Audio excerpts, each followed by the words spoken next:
Here's what happened round 2 of the FIA Motocross World Championship, the MXGP of Great Britain at Matterley Basin.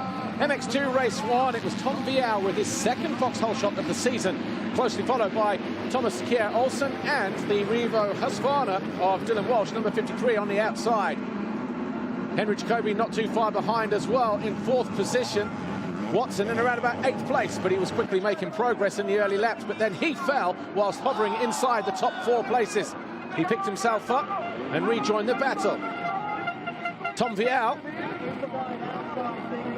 was your initial leader. He got caught and passed by TKO as Jago Geerts sampled the dirt as well. He would eventually come home in 16th place.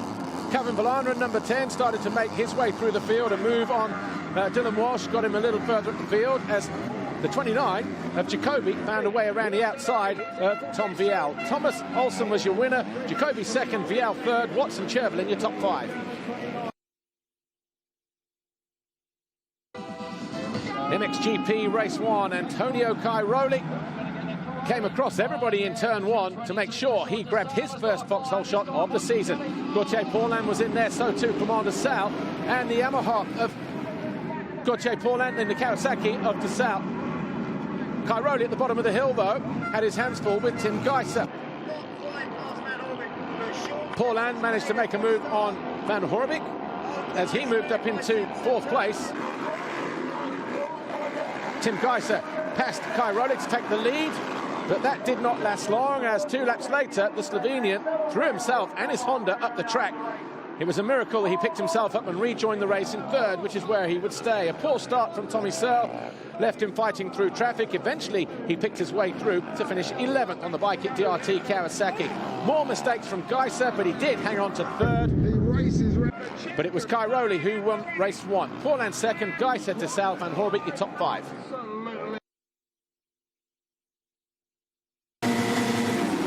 MX2 race 2 and another foxhole shot for Tom Vial. That's 3 now of the season out of the first 4 starts of the season. Again, Dylan Walsh was fast on his Revo Husqvarna. Thomas Kjær Olsen never too far behind either on that number 19, and Henry Jacobi on the F&H Kawasaki. Calvin Verlander also made a good start for HRC on the number 10 machine. TKO though charged down the inside of Dylan Walsh into 2nd.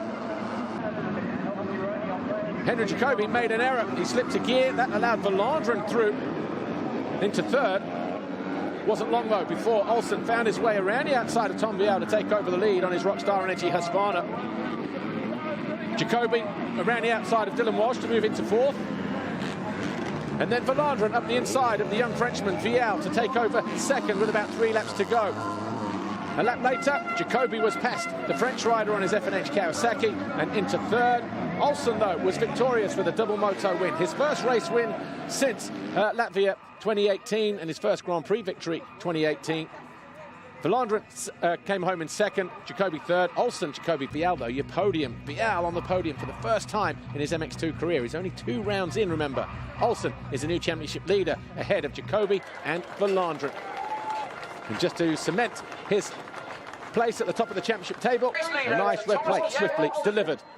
He'll take that to Valkenswaard, round 2. It's definitely a step forward. Last year here was really rough for me with 2 DNFs, but it's amazing to come back here, and all winter I've just been feeling so comfortable on my Husqvarna, and yeah, I just felt really good coming into this year, and it's so amazing to make it 1-1. MXGP race 2, and once again Tony Cairoli on the 222 Red Bull KTM. He found his way over the foxhole shot line, but Ferris riding in for Roman Fevre went down and got hit by a ton of people going through that first turn. Dropping downhill for the first time, Tony Cairoli. Alongside him was Tim Geiser. Clement de Sal caught the rear wheel of Paulin at the bottom of the hill, took out his teammate and fell right the way to the back of the field as Geiser up front took over the lead from Tony Cairoli. Van Horebeke made that move on Paul Jonas to make sure of 6th position. That's where he would stay on his Honda SR Motor Blues machine. And Clement de Sal finding his way past Glenn Koldenoff and Paul Jonas as he eventually charged back to 7th for Monster Energy Kawasaki. Despite a late charge from Tony Cairoli, Team HRC's Tim Geiser managed to hang on for the race win. His first since the last Grand Prix of 2017 at Villars-sous-Écot, where he won race 1. But Cairoli was victorious overall, picking up 47 points. Geiser second, Paulin third, his first podium for Monster Energy Wilvo Yamaha. Tony Cairoli has the lead in the championship still. Geiser second, Paulin up to third. And what was a fantastic day's action here at Matchley Basin at the end of March. Ladies and gentlemen, Antonio Cairoli.